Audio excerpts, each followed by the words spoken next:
Hey, I'm Andy Beams, and I'm the pastor of Emmaus Church. Emmaus is a church plant in the urban core of Denver, Colorado. A few years back, I felt like the Lord was calling my wife Mindy and I here to just really start a church from scratch in the urban core of the city in Denver, Colorado. And in this area that we're in is highly unchurched. So the stats we saw from different people showed somewhere between 85 and 90% of people being unchurched, so not connected to a Christian church or identifying themselves as Christians, those type of things. And so we really knew that to do this, we would have to do it in such a way where we went to people versus just setting up something and asked people to come to us.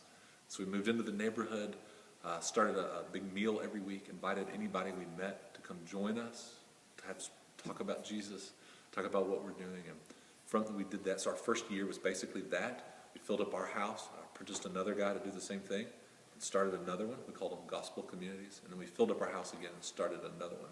So that was our first year. And at that point, we felt like we needed to start a worship gathering, which you think of as a Sunday service. So we began looking for a church in the neighborhood, a place that could hold us, any kind of facility. And we found this church here. It's over 110 years old.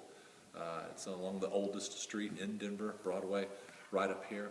And here's the old stained glass window, that's original with its construction. So there's a lot of cool history here, but it's an older congregation that's struggling to get by, and so they opened up their doors to us, and we meet here on Sunday evenings, Sunday afternoons. So hey, let me tell you some encouraging stuff that's been going on. We've been meeting here for about a year, doing the worship gathering for about a year. Our gospel communities are going really strong, so we actually have more people that go into our homes in the gospel communities than we do on a Sunday, which I think is a good thing. It just shows the relationships are important, and there's people checking things out that maybe aren't quite doing the church thing on Sunday in the traditional sense, but they'll come into our homes and are growing, and that's been really cool. What else can I tell you? It was really hard to be the only guy on staff, and so God just gave us this great opportunity. We asked a young guy, Jack, to raise funding to come on board with us. He was able to do that, to raise funding for 3 years, and now he's come on in an administrative role, which has been a huge, huge blessing to me. We had another couple move here from the suburbs, move into the city to be a part of what we're doing.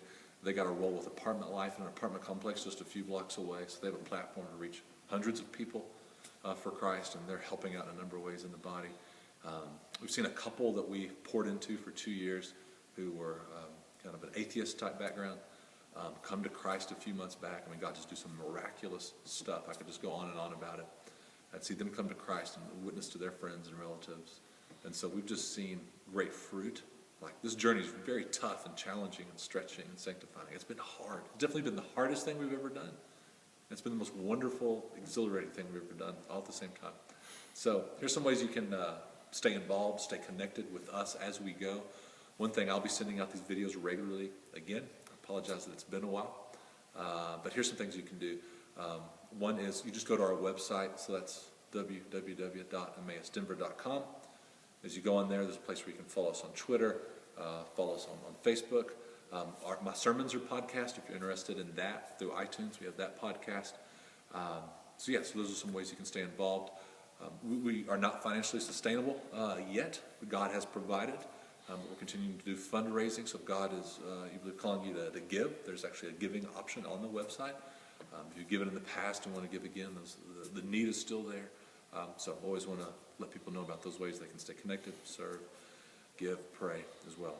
So how you can pray for us is just pray for our encouragement, pray for our perseverance.